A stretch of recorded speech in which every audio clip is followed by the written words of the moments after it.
የሐዲስ ኢማሞች፣ ታላላቅ እስልምና ምሁራንና ሐዳሲያን እንዲሁም ታዋቂ ሳይንቲስቶች የፈለቁባት ኹራሳን ረቢዕ አወል 604 ዓመተ ሂጅራ በልኽ ውስጥ የአሁን አፍጋኒስታን ጀማሉዲን ሙሐመድ አልበልኺ ወይንም ሩሚ ተወለዱ።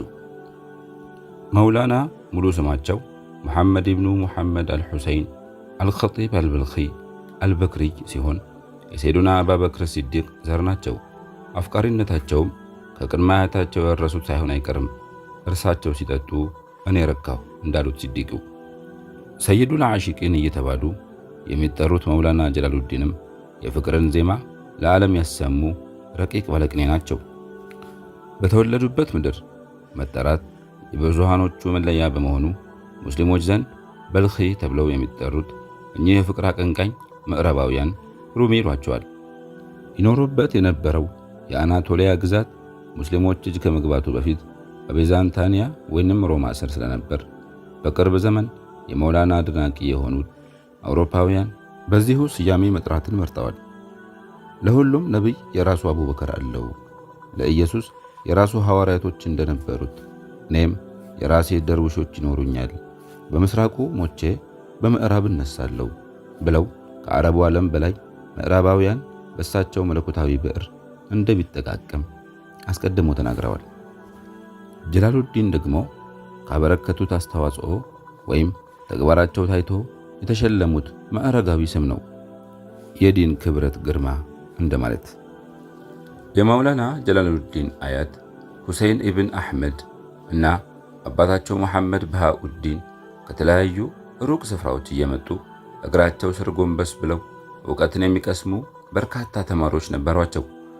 አባታቸው ሱልጣኑል ዑለማ የሚል ኩንያ የተሸለሙ ቀላል ሕይወት የሚመሩ ዕውቅና ድንቅ አርአያ ነበሩ። ጀላሉዲን ገና ከጨቅላነታቸው ጀምሮ አስተዋይና አሰላሳይ የነበሩ መሆኑን የሚያመላክቱ ክስተቶች ተነግረዋል።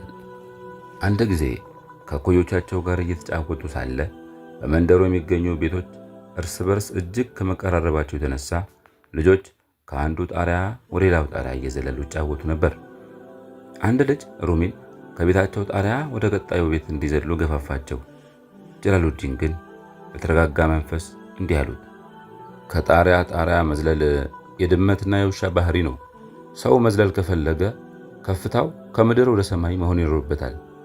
ወደ ተሻለ መንፈሳዊ ማንነት ማደግ የሰው ልጅ ተልእኮ መሆኑን ማለው የተረዱት ሩሚ ከዚች ዓለም ወደ መጨረሻው ዓለም ሳይሰበሩ መሻገር መቻል ውጥናቸው ነበር። ጀላሉዲን በ18 ዓመታቸው አባታቸው ጁሃር ሃቱን የተባለች መልከ መልካምና ጸባየ ሰናይ ልጅ ዳሩላቸው። ከአንድ ዓመት በኋላም የበኩር ልጃቸው ሱልጣን ወለድ ተወለደ። በ1228 ሱልጣን በሃኡዲን ከ22 ዓመቱ ጀላሉዲን ጋር ኩንያ መጥተው ከተሙ። ኩንያ ውስጥ ከከተሙ ከ2 ዓመታት በኋላ የሩሚ አባት ወደ አኼራ ሄዱ። ቀደም ብለው እናታቸውን የቀበሩት ሩሚ ሐዘን ቢበረታባቸውም ሲቃውን ዋጥ አድርገው የአባታቸውን መድረሳ በ24 ዓመታቸው ተረከቡ። ሱልጣን ከይኩባድም ሆኑ። አባታቸውን ሱልጣንንም ሆነ ተማሪዎቻቸውን አላሳፈሩም። ሩሚ በአጭር ጊዜ ውስጥ አመርቂ ውጤት ማሳየት ጀመሩ። ዝናቸው በኮንያ ናኘ። ምሁርነት፣ አርአያነት፣ መልካም ስብዕናና ቅንነት መታወቂያቸው ሆነ። ኃላፊነታቸውን በብቃት እየተወጡ ኮንያ ውስጥ ትምህርታቸው ተወዳጅ ለመሆን ጥቂት ጊዜ ብቻ ነበር የፈጀው። ተማሪዎቻቸው በዙ። ለጥያቄና ውይይት ከሩቅ ስፍራ የሚመጡት በረከቱ። አንድ ዕለት በሙሪዶቻቸው ተከበው በፍቅር ምድጃ ዙሪያ ተሟሙቀው ባሉበት ወቅት አንድ ጥንብዝ ያለ ሰካራም ወደ ሀድራቸው ብቅ ይላል። መቀላቀሉ ሳያንሰው የሙሪዶችን ክልል አልፎ የሰይድ ሩሚን ጎን ይዘነፍላል። እንደ ሕፃን ጨቅላ በጀላሉዲን ቀሚስ ስር ሲንፏቀቅ የመጠጡ ሽታ ሀድራውን አናወዘው። ሙሪዱንም በንዴት አቀበዘበዘው። በሰካራሙ ድርጊት የተበሳጩት ተማሪዎች ለሰይዳቸው ክብር አጸፋ ለመስጠት እያጉተመተሙ ብድግ አሉ። የተማሪዎቻቸውን ግንፍላ ያዩት ሰይድ ሩሚ ቆጣ ብለው እየጠጣው ይህ ወጣት ነበር፣ የሰከራችሁት ግን የኔው ጉዶች እናንተው ናቸው ብለው ሰካራሙን ስካሩ እስኪበርድለት ድረስ ጫፉን እንዳይነኩት አስጠነቀቋቸው። እሳት በእሳት አይጠፋም ነው ነገሩ። በሌላ አጋጣሚ ሁለት የጀላሉዲን ሩሚ ሙሪዶች ይጣሉና አንደኛው ሌላውን የሚያሳመም ነገር ይናገረዋል። መውላና ሩሚም ስለ ጉዳዩ ሲያውቁ ሰላቢውን ወደ መካ ሄዶ ካዕባን እንዲያፈርሰው ይነግሩታል። ሙሪዶ በጣም ይደነግጣል። እነሸህ እንዴት እንዲህ አይነት አስከፊ ነገር እንዳደርግ ያዙኛል ሲል ይጠይቃቸዋል። ሩሚም የልብን ካዕባ መጠበቅ ካልቻልክ መካ ያለው ካዕባ ምን ይሰራልሃል ብለውታል። መካ ያለው ካዕባ በታሪክ ለበርካታ ጊዜያት ፈርሶ ተገንብቷል።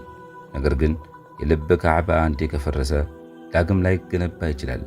የሙእሚን ቀልብ ደግሞ ከካዕባ ይበልጥ መከበርና መጠበቅ እንዳለበት ያስተማሩት ረሱላላህ ሰለላሁ ዐለይሂ ወሰለም ናቸው።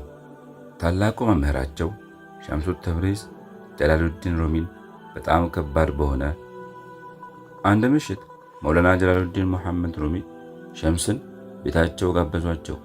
የሩሚ መምህርና መሪ የሆኑት ሸምስ ግብዣውን ተቀብለው ሄዱ።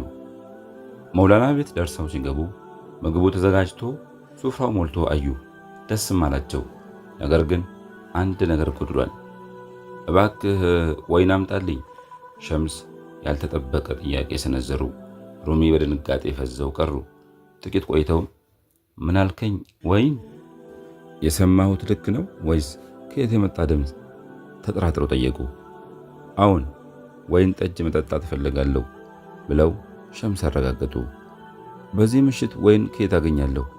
መውላና ለመሸሽ ሞከሩ። የከተማዋ ነዋሪዎች በሙሉ ያውቁኛል እኮ እኔ እንዴት መጠጥ ልገዛ እችላለሁ? ነገሩን እንዳይሳካ ምክንያት ደረደሩ። ተማሪ መሆን ከፈለግ ያዘዝኩህን በሙሉ መፈጸም አለብህ። ዛሬ ወይን ካላመጣህልኝ ምግብህንም አልበላም፣ አልናገርም፣ ሌሊቱ መተኛት አልችልም አሉ። ሩሚ ሸምስን እጅግ ይወዷቸው ነበርና የፍቅርን ጥልቀት ያስተማሯቸው ሁልጊዜ የጎደላቸውን አንዳች ነገር እንዳለ ሲሰማቸውና ያን ጉድለት የሚሞላላቸው ሰው ሲፈልጉ ከርመው አላህ ከሸምስ ጋር አገናኛቸው። ክብራቸውን፣ ዝናቸውን፣ ተማሪዎቻቸውን፣ ጠቅላላ ሀብትና ማንነታቸውን ጨምረው ለሸምስ አሳልፈው ሰጥተዋል። ሩሚ ረጅሙን ካባ ለብሰው ወደ መጠጥ ቤት ሄዱ። ጠርሙስ ከውስጥ ደብቀው በብዛት ክርስቲያኖች ወደሚገኙበት መንደር ማቅናት ጀመሩ። ከዚህ ቀን በፊት ማንም ሰው ሩሚ ላይ መጥፎ ጥርጣሬ አሳድረው አያውቅም። ነገር ግን ያን ቀን እዛች ስፍራ ሰዎች ሲያዩዋቸው ደነገጡ። ይህ ታላቅ ሰው እዚህ ምን ይሰራል ብለው ከኋላ ኋላ ቀስ እያሉ ይከታተሏቸው ጀመር። የተወሰኑ ሰዎች ይህ ሰው አበደ፣ ሌሎች ደግሞ ይህን ሙናፊቅ አላህ አጋለጠው፣ አንዳንዶቹ የሰውየው እውነተኛ ማንነት ይህ ነው እያሉ ፈረዱ። ወደ ሙረቢያቸው ሸምስ ኸምሩን በዕቃ እንደተሸከሙ በውርደት ዝቅ ብለው ሐፍረት ተጭኗቸው ተመለሱ። ከዚህ በኋላስ ምን አለ ብለው ሸምስን ጠየቁ። ሸምስም ይበቃል፣ ይህን ኸምር ወዲያ ጣልና ልብስህን እጠብ፣ ራስህንም አጽዳ። ጀላሉዲን ሆይ ስማ፣ አንተ አሁን ልክ እንደ ትንሽ የቡቃያ ነህ። የጥምጣምህን ጉራ አናት ላይ ትልቅ ቋጥኝ ሆኖ ነበር። ወደ እውነተኛው ማንነትህ ያለምንም ቅጽልና ማዕረግ እንድትመልስ ነው ያገዝኩ። ሩህህን ከሚያደፈርሳት ነገር መንጭቀህ ወደ ራስህ ተፈጥሯዊ ማንነት ትመልስ ዘንድ ሻጥኩ። ራሳቸውን በሰዎች ዓይን ቅዱስ ለማድረግ የሃይማኖት ሰዎች ከፈበረኩት ግርማ እንድትርቅ ይህን ኩራት ከአንተ ማስወገድ ፈለግኩ። እናም ይኸው ያን ቋጥኝ ሰብሬልሃለሁ። የጀላሉዲን አፍቃሪነት ቃሎቻቸውና አባባሎቻቸው ምስክር ናቸው። በታጋሽ ጆሮ አድምጥ፣ በርህራሄ ዓይን ተመልከት፣ በፍቅር ቋንቋ ተናገር። ውበቱን ሳሞገስ ኖርኩ። እውነታው ግን ያ ውበትና ግርማ እኔው ጋር ነበር። እኒህና ሌሎችም እጅግ ውበትን በተላበሱ ከ40,000 በላይ የሚሆኑ ውብ ግጥሞችና ምሳሌያዊ ምክሮች ዘመንን ተሻግረው እስካሁንም በሚወደዱ ሥራዎቻቸው ውስጥ ይህን ሁሉ ድንቅ ጥበብ አስቀምጠው አልፈዋል። አምላኬን እንዲህ አልኩት፣ አላህ ሆይ አንተን ሳላውቅማ አትግደለኝ። አላህም እንዲህ መለሰልኝ፣ እኔን ያወቀ አይሞትም።